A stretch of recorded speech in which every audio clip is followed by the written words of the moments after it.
ಜಿಲ್ಲೆಯಲ್ಲಿ ಬೆಟ್ಟಿಂಗ್ ದಂಧೆ ಎಗ್ಗಿಲ್ಲದೆ ನಡೀತಾ ಇದೆ. ನಗರದಲ್ಲಿ ಶಾಸಕ ಕೊತ್ತೂರು ಮಂಜುನಾಥ್. ಜಿಲ್ಲೆಯಲ್ಲಿ ಬೆಟ್ಟಿಂಗ್ ದಂಧೆ ಎಗ್ಗಿಲ್ಲದೆ ನಡೀತಾ ಇದೆ, ಎಲ್ಲ ಗೊತ್ತಿದ್ದು ಪೊಲೀಸ್ ಇಲಾಖೆ ಸುಮ್ಮನೆ ಇದೆ ಅಂತ ಶಾಸಕ ಕೊತ್ತೂರು ಮಂಜುನಾಥ್ ಅಸಮಾಧಾನ ವ್ಯಕ್ತಪಡಿಸಿದರು. ನಗರದ ಶಾಸಕರ ಕಚೇರಿಯಲ್ಲಿ ಶನಿವಾರ ಸುದ್ದಿಗಾರರೊಂದಿಗೆ ಮಾತನಾಡಿದ ಅವರು, ಕ್ರಿಕೆಟ್ ಬೆಟ್ಟಿಂಗ್ ದಂಧೆಯಿಂದ ಬಹಳಷ್ಟು ಕುಟುಂಬಗಳು ಹಾಳಾಗ್ತಾ ಇವೆ. ಅದೆಷ್ಟೋ ಕುಟುಂಬಗಳು ತಮ್ಮ ದ್ವಿಚಕ್ರ ವಾಹನ, ಕಾರು, ಒಡವೆ, ಜಮೀನು ಕಳೆದುಕೊಂಡಿರುವುದು ಗಮನಕ್ಕೆ ಬಂದಿದೆ. ಇತ್ತೀಚೆಗೆ ನಾನು ಖರೀದಿಸಿದ ಭೂಮಿ ಬೆಟ್ಟಿಂಗ್ ದಂಧೆಯಲ್ಲಿ ಹಣ ಕಳೆದುಕೊಂಡ ಕುಟುಂಬವೆಂದು ತಾಂಡವವಾಡ್ತಾ ಇದೆ ಅಂತ ತಿಳಿಯಿತು. ಸ್ನೇಹಿತರೊಬ್ಬರ ಪ್ರಕಾರ ಆ ಭೂಮಿ ತಾನು ಖರೀದಿಸಿದ ಕಾರಣಕ್ಕೆ ಅವರ ಕುಟುಂಬ ಉಳಿಯಿತು ಎನ್ನಲಾಗಿದೆ ಎಂದರು. ಸೂರತ್ನಲ್ಲಿ ಅಪ್ರಾಪ್ತ ವಿದ್ಯಾರ್ಥಿಯನ್ನ ಅಪಹರಿಸಿ ಹೋಟೆಲ್ನಲ್ಲಿ ಲೈಂಗಿಕ ಕ್ರಿಯೆ ನಡೆಸಿದ ಶಿಕ್ಷಕಿ. ಸೂರತ್ನಲ್ಲಿ 13 ವರ್ಷದ ವಿದ್ಯಾರ್ಥಿಯನ್ನ ಅಪಹರಿಸಿದ ಶಿಕ್ಷಕಿ 5 ತಿಂಗಳ ಗರ್ಭಿಣಿ ಅಂತ ತಿಳಿದು ಬಂದಿದೆ. ವರದಿಯ ಪ್ರಕಾರ ವಿದ್ಯಾರ್ಥಿ ಮತ್ತು ಶಿಕ್ಷಕಿ 1 ವರ್ಷದಿಂದ ಸಂಬಂಧ ಹೊಂದಿದ್ರು ಮತ್ತು ಶಿಕ್ಷಕಿಯ ಮನೆಯಲ್ಲಿ ಲೈಂಗಿಕ ಕ್ರಿಯೆ ನಡೆಸಿದ್ರು. ಶಿಕ್ಷಕಿ ಮತ್ತು ವಿದ್ಯಾರ್ಥಿ ಸುಮಾರು 2200 ಕಿಲೋಮೀಟರ್ ಬಸ್ನಲ್ಲಿ ಪ್ರಯಾಣ ಮಾಡಿದ್ರು ಎನ್ನಲಾಗಿದೆ. ಆ ಸಮಯದಲ್ಲಿ ಅವರು 2 ಹೋಟೆಲ್ಗಳಲ್ಲಿ ತಂಗಿದ್ರು. ಶಿಕ್ಷಕಿ ವಿದ್ಯಾರ್ಥಿಯ ಮೇಲೆ ದೈಹಿಕ ದೌರ್ಜನ್ಯ ಎಸಗಿದ್ದಾರೆ ಎಂದು ವರದಿಯಾಗಿದೆ. ರಿಯಾನ್ ಪರಾಗ್ ಅವರ 95 ರನ್ ವ್ಯರ್ಥ ರಾಜಸ್ಥಾನವನ್ನು 1 ರನ್ನಿಂದ ಸೋಲಿಸಿದ ಕಲ್ಕತ್ತಾ. IPL 2025ರಲ್ಲಿ ಭಾನುವಾರ ರಾಜಸ್ಥಾನ ರಾಯಲ್ಸ್ ವಿರುದ್ಧದ ರೋಮಾಂಚಕ ಪಂದ್ಯದಲ್ಲಿ ಕಲ್ಕತ್ತಾ ನೈಟ್ ರೈಡರ್ಸ್ 1 ರನ್ನಿಂದ ಜಯಗಳಿಸಿತು. 207 ರನ್ಗಳ ಗುರಿಯನ್ನು ಬೆನ್ನಟ್ಟಿದ ರಾಜಸ್ಥಾನ ರಾಯಲ್ಸ್ ತಂಡಕ್ಕೆ ಕೊನೆಯ ಓವರ್ನಲ್ಲಿ ಗೆಲ್ಲಲು 22 ರನ್ಗಳ ಅಗತ್ಯವಿತ್ತು. ಆದರೆ ತಂಡ ಕೇವಲ 20 ರನ್ಗಳನ್ನು ಗಳಿಸುವಲ್ಲಿ ಸಫಲವಾಯಿತು. ರಾಜಸ್ಥಾನ ತಂಡದ ನಾಯಕ ರಿಯಾನ್ ಪರಾಗ್ ಪಂದ್ಯದಲ್ಲಿ 95 ರನ್ ಗಳಿಸಿ ಅತ್ಯಧಿಕ ಸ್ಕೋರರ್ ಆದರು. ಪ್ರಧಾನಿಯವರ ಬಗ್ಗೆ ನಿಮಗೆ ಚೆನ್ನಾಗಿ ತಿಳಿದಿದೆ. ಭಾರತ ಬಯಸುವುದೇ ಆಗುತ್ತದೆ. ಪಹಲ್ಗಾಮ್ ದಾಳಿ ಬಗ್ಗೆ ರಾಜನಾಥ್ ಸಿಂಗ್. ಭಾರತದ ಮೇಲೆ ಕೆಟ್ಟ ದೃಷ್ಟಿ ಬೀರುವವರಿಗೆ ಸೂಕ್ತ ಉತ್ತರ ನೀಡುವುದು ತಮ್ಮ ಜವಾಬ್ದಾರಿ ಅಂತ ಪಹಲ್ಗಾಮ್ ಭಯೋತ್ಪಾದಕರ ದಾಳಿಯನ್ನು ಉಲ್ಲೇಖಿಸಿ ರಕ್ಷಣಾ ಸಚಿವ ರಾಜನಾಥ್ ಸಿಂಗ್ ಅವರು ಭಾನುವಾರ ಕಾರ್ಯಕ್ರಮವೊಂದರಲ್ಲಿ ಮಾತನಾಡಿದರು. ಪ್ರಧಾನಿ ನರೇಂದ್ರ ಮೋದಿಯವರನ್ನ ನೀವು ಚೆನ್ನಾಗಿ ತಿಳಿದಿದ್ದೀರಿ. ಅವರ ಕಾರ್ಯಶೈಲಿ, ದೃಢ ಸಂಕಲ್ಪ ನಿಮಗೆ ಗೊತ್ತಿದೆ. ಅವರ ನಾಯಕತ್ವದಲ್ಲಿ ನೀವು ಬಯಸುವುದು ಖಂಡಿತವಾಗಿ ನೆರವೇರುತ್ತದೆ ಎಂದು ನಾನು ನಿಮಗೆ ಭರವಸೆ ನೀಡಲು ಬಯಸುತ್ತೇನೆ ಅಂತ ತಿಳಿಸಿದ್ದಾರೆ. ಮಹದಾಯಿ ಯೋಜನೆ ವಿಚಾರದಲ್ಲಿ ಗೋವಾಕ್ಕೆ ಹೆದರ್ತಾ ಇರುವ ಪ್ರಧಾನಿ ಮೋದಿ. ಹುಬ್ಬಳ್ಳಿಯಲ್ಲಿ ಸಿಎಂ ಸಿದ್ದರಾಮಯ್ಯ ಆರೋಪ. ಗೋವಾದ ರಾಜಕೀಯಕ್ಕೆ ಹೆದರಿ ಪ್ರಧಾನಿ ನರೇಂದ್ರ ಮೋದಿ ಅವರು ಮಹದಾಯಿ ಯೋಜನೆಗೆ ಪರಿಸರ ಇಲಾಖೆಯಿಂದ ಅನುಮತಿ ಕೊಡಿಸಲು ಹಿಂದೇಟು ಹಾಕ್ತಾ ಇದ್ದಾರೆ ಅಂತ ಸಿಎಂ ಸಿದ್ದರಾಮಯ್ಯನವರು ಆರೋಪ ಮಾಡಿದರು. ಹುಬ್ಬಳ್ಳಿಯಲ್ಲಿ ಮಾತನಾಡಿದ ಅವರು, ರಾಜ್ಯ ಸರ್ಕಾರವು ಮಹದಾಯಿ ಯೋಜನೆ ಆರಂಭಿಸಬೇಕೆಂದರೆ ಕೇಂದ್ರ ಪರಿಸರ ಇಲಾಖೆಯಿಂದ ಅನುಮತಿ ದೊರೆಯಬೇಕಿದೆ. ಆದರೆ ಕೇಂದ್ರ ಸರ್ಕಾರ ಈ ವಿಷಯದಲ್ಲಿ ನಿಷ್ಕಾಳಜಿ ತೋರಿಸ್ತಾ ಇದೆ. ಅದೊಂದು ಅನುಮತಿ ದೊರೆತರೆ ತಕ್ಷಣವೇ ಕಾಮಗಾರಿ ಆರಂಭಿಸುತ್ತೇವೆ ಅಂತ ಹೇಳಿದರು. ಪಲ್ಯ ಸಾಂಬಾರ್ ಸರಿಯಾಗಿ ಮಾಡಲಿಲ್ಲ ಅಂತ 19 ವರ್ಷದ ಹೆಂಡತಿಯ ಕತ್ತು ಹಿಸುಕಿ ಕೊಲೆ ಮಾಡಿದ ಬಾಗಲಕೋಟೆಯ ವ್ಯಕ್ತಿ. ಪಲ್ಯ ಮತ್ತು ಸಾಂಬಾರ್ ಸರಿಯಾಗಿ ಮಾಡಿಲ್ಲ ಎನ್ನುವ ಕಾರಣದಿಂದ 19 ವರ್ಷದ ಸಾಕ್ಷತಾ ವಾಳಕೆ ಎಂಬಾಕೆಯನ್ನ ಆಕೆಯ ಪತಿ 21 ವರ್ಷದ ಬೀರಪ್ಪ ಪೂಜಾರಿ ಕತ್ತು ಹಿಸುಕಿ ಕೊಲೆ ಮಾಡಿರುವಂತಹ ಒಂದು ಘಟನೆ ಬಾಗಲಕೋಟೆಯ ಮುಗಳಖೋಡ ಗ್ರಾಮದಲ್ಲಿ ನಡೆದಿದೆ. ಪೊಲೀಸರ ಪ್ರಕಾರ ಬೀರಪ್ಪನಿಗೆ ಬೇರೆ ಮಹಿಳೆಯ ಜೊತೆ ಅಕ್ರಮ ಸಂಬಂಧ ಇದ್ದು ಎನ್ನಲಾಗಿದ್ದು, ಆತನ ಮೊಬೈಲ್ನಲ್ಲಿದ್ದ ಫೋಟೋಗಳನ್ನು ನೋಡಿ ಇಬ್ಬರು ಆಗಾಗ ಜಗಳವಾಡ್ತಾ ಇದ್ರು ಎನ್ನಲಾಗಿದೆ.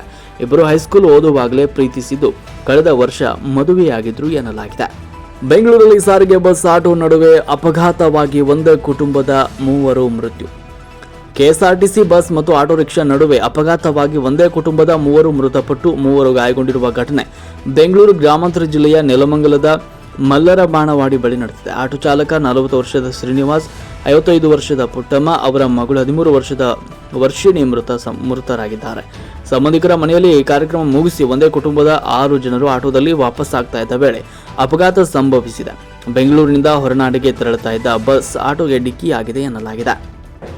ಏಪ್ರಿಲ್ನಲ್ಲಿ 1417 ಕೋಟಿ ಆಸ್ತಿ ತೆರಿಗೆ ಸಂಗ್ರಹಿಸಿದ ಬಿಬಿಎಂಪಿ 2025-26ನೇ ಸಾಲಿನ ಆರ್ಥಿಕ ವರ್ಷದ ಮೊದಲ 1 ತಿಂಗಳಿನಲ್ಲಿ ಸುಮಾರು 1417 ಕೋಟಿ ಆಸ್ತಿ ತೆರಿಗೆ ಸಂಗ್ರಹಿಸಿದೆ. ಬೆಂಗಳೂರು ನಗರದಲ್ಲಿ ಸುಮಾರು 22 ಲಕ್ಷ ಆಸ್ತಿಗಳು ತೆರಿಗೆ ವ್ಯಾಪ್ತಿಗೆ ಒಳಪಟ್ಟಿವೆ. ಈ ಪೈಕಿ ಸುಮಾರು 8 ಲಕ್ಷ ಆಸ್ತಿ ಮಾಲೀಕರು ಏಪ್ರಿಲ್ನಲ್ಲಿಯೇ ಆಸ್ತಿ ತೆರಿಗೆ ಪಾವತಿ ಮಾಡಿದ್ದಾರೆ. 2025-26ನೇ ಸಾಲಿನಲ್ಲಿ ಸುಮಾರು 5716 ಕೋಟಿ ಆಸ್ತಿ ತೆರಿಗೆ ಸಂಗ್ರಹಿಸುವ ಗುರಿಯನ್ನು ಬಿಬಿಎಂಪಿ ಹೊಂದಿದೆ. ಸುಹಾಸ್ ಹತ್ಯೆ ಪ್ರಕರಣ ಎನ್ಐಎಗೆ ವರ್ಗಾಯಿಸಲು ಅಮಿತ್ ಶಾಗೆ ಪತ್ರ ಬರೆದ ಸಂಸದ ತೇಜಸ್ವಿ ಸೂರ್ಯ. ಮಂಗಳೂರಿನಲ್ಲಿ ಹಿಂದೂ ಕಾರ್ಯಕರ್ತ ಸುಹಾಸ್ ಶೆಟ್ಟಿ ಹತ್ಯೆ ಪ್ರಕರಣವನ್ನು ರಾಷ್ಟ್ರೀಯ ತನಿಖಾ ಸಂಸ್ಥೆಗೆ ವರ್ಗಾಯಿಸಬೇಕು ಅಂತ ಬಿಜೆಪಿ ಸಂಸದ ತೇಜಸ್ವಿ ಸೂರ್ಯ ಶೆಟ್ಟಿ ಅವರ ಕೇಂದ್ರ ಗೃಹ ಸಚಿವ ಅಮಿತ್ ಶಾ ಅವರಿಗೆ ಪತ್ರವನ್ನು ಬರೆದಿದ್ದಾರೆ. ಸೊಹಾಸತೆಯಲ್ಲಿ ಉಗ್ರ ಶಕ್ತಿಗಳು ಭಾಗವಹಿಸಿರುವ ಶಂಕೆ ಹೆಚ್ಚಿದೆ. ಈ ಹಿನ್ನೆಲೆಯಲ್ಲಿ ಪ್ರಕರಣವಾದ ನಿಖರ ತನಿಖೆ, ಪಾರದರ್ಶಕ ಮತ್ತು ನಿಷ್ಪಕ್ಷಪಾತವಾದ ತನಿಖೆಗೆ ಒಂದು ಎನ್ಐಎಗೆ ಹಸ್ತಾಂತರಿಸಬೇಕು ಅಂತ ಸೂರ್ಯ ಅವರು ತಿಳಿಸಿದ್ದಾರೆ. ಪಾಕಿಸ್ತಾನದ ವಿರುದ್ಧ ಮತ್ತೊಂದು ಕ್ರಮ, ಬಾಗ್ಲಿಹಾರ್ ಅಣೆಕಟ್ಟಿನಿಂದ ಚೆನಾಬ್ ನದಿ ನೀರು ನಿಲ್ಲಿಸಿದ ಭಾರತ. ಸಿಂಧು ನದಿ ನೀರು ಒಪ್ಪಂದವನ್ನು ಅಮಾನತುಗೊಳಿಸಿದ ಕೆಲವು ದಿನಗಳ ನಂತರ ಭಾರತ ಪಾಕಿಸ್ತಾನದ ವಿರುದ್ಧ ಮತ್ತೊಂದು ದೊಡ್ಡ ಕ್ರಮವನ್ನು ಕೈಗೊಂಡಿದೆ.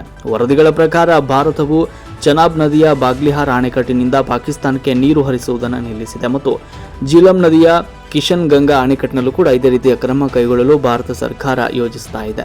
ಪಹಲ್ಗಾಮ್ ಭಯೋತ್ಪಾದಕ ದಾಳಿಯ ನಂತರ ಭಾರತ ಮತ್ತು ಪಾಕಿಸ್ತಾನದ ನಡುವೆ ಉದ್ವಿಗ್ನತೆ ಉಂಟಾಗಿದೆ. ಬಡ್ಡಿ ಸಮೇತ ತೀರಿಸದೆ ಹೋದರೆ ನಾನು ದೇವೇಗೌಡರ ಮಗನೇ ಅಲ್ಲ. ಹಾಸನದಲ್ಲಿ ಮಾಜಿ ಸಚಿವ ರೇವಣ್ಣ, ನಾನು ಸಮಯಕ್ಕಾಗಿ ಕಾಯ್ತಾ ಇದ್ದೇನೆ. ಎಲ್ಲವನ್ನ ಬಡ್ಡಿ ಸಮೇತ ತೀರಿಸದೆ ಹೋದರೆ ನಾನು ದೇವೇಗೌಡರ ಮಗನೇ ಅಲ್ಲ ಅಂತ ಮಾಜಿ ಸಚಿವ HD ರೇವಣ್ಣ ಅವರು ಹೇಳಿದ್ದಾರೆ. ಹಾಸನದ ದ್ಯಾಪಲಾಪುರದಲ್ಲಿ ಮಾತನಾಡಿರುವ ಅವರು, ಕೆಲವರು ದೇವೇಗೌಡರದು ರೇವಣ್ಣ ಅವರದ್ದು ಮುಗಿತು ಅಂತಾರೆ. ಈ ಜಿಲ್ಲೆಗೆ ದೇವೇಗೌಡರ ಕೊಡುಗೆ ಏನೆಂದು ಜನರಿಗೆ ಗೊತ್ತಿದೆ ಎಂದಿದ್ದಾರೆ. ಕಾಂಗ್ರೆಸ್ನವರು ಈ ಜಿಲ್ಲೆಯಲ್ಲಿ ಸುಳ್ಳು ಹೇಳಿಕೊಂಡು ರಾಜಕಾರಣ ಮಾಡ್ತಿದ್ದಾರೆ ಅಂತ ಅವರು ತಿಳಿಸಿದ್ದಾರೆ.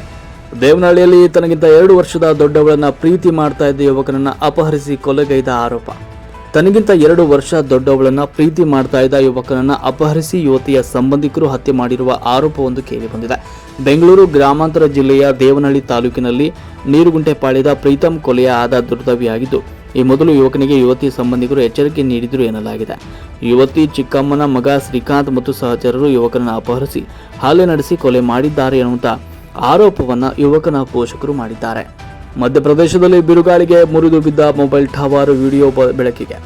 ಮಧ್ಯಪ್ರದೇಶದ ಛತರ್ಪುರ್ ಜಿಲ್ಲೆಯಲ್ಲಿ ಶನಿವಾರ ಬೀಸಿದ ಬಲವಾದ ಗಾಳಿಯಿಂದ ಮೊಬೈಲ್ ಟವರ್ ಮಧ್ಯದಲ್ಲಿ ಮುರಿದು ಬಿದ್ದಿರುವ ವಿಡಿಯೋವೊಂದು ಬೆಳಕಿಗೆ ಬಂದಿದೆ. ಘಟನೆ ಸಮಯದಲ್ಲಿ ಹತ್ತಿರದಲ್ಲಿ ಯಾರೂ ಇಲ್ಲದ ಕಾರಣ ದೊಡ್ಡ ಅಪಘಾತವೊಂದು ತಪ್ಪಿದೆ. ಈ ಮೊಬೈಲ್ ಟವರ್ ಹಳೆಯದಾಗಿದ್ದು ಶಿಥಿಲಗೊಂಡು ನಿಷ್ಫಲವಾಗಿತ್ತು ಅಂತ ಗ್ರಾಮಸ್ಥರು ತಿಳಿಸಿದ್ದಾರೆ. ಪಾಕಿಸ್ತಾನಕ್ಕೆ ಚೆನಾಬ್ ನದಿ ನೀರು ಬಂದ್, ನದಿ ಪಾತ್ರ ಒಣಗಿರುವುದನ್ನು ತೋರಿಸಿದ ವಿಡಿಯೋ. ಜಮ್ಮು ಮತ್ತು ಕಾಶ್ಮೀರದ ರಾಮನ್ನಲ್ಲಿರುವ ಬಾಗ್ಲಿಹಾರ ಜಲವಿದ್ಯುತ್ ಯೋಜನೆ ಅಣೆಕಟ್ಟಿನಲ್ಲಿ ಭಾರತವು ಪಾಕಿಸ್ತಾನಕ್ಕೆ ಚೆನಾಬ್ ನದಿಯ ನೀರಿನ ಹರಿವನ್ನು ಸ್ಥಗಿತಗೊಳಿಸಿದೆ ಅಂತ ವರದಿಯಾಗಿದೆ. ಅಣೆಕಟ್ಟಿನ ಎಲ್ಲ ದ್ವಾರಗಳನ್ನು ಸಂಪೂರ್ಣವಾಗಿ ಮುಚ್ಚಲಾಗಿದೆ ಮತ್ತು ಅದರ ಮುಂದೆ ಒಣಗಿದ ನದಿ ಪಾತ್ರವನ್ನು ತೋರಿಸುವ ವಿಡಿಯೋ ಕಾಣಿಸಿಕೊಂಡಿದೆ. ಪಹಲ್ಗಾಮ್ ಭಯೋತ್ಪಾದಕ ದಾಳಿಯ ನಂತರ ಭಾರತ ಸ್ಥಗಿತಗೊಳಿಸಿದ್ದ ಸಿಂಧು ಜಲ ಒಪ್ಪಂದದ ಚೆನಾಬ್ ಭಾಗವಾಗಿದೆ.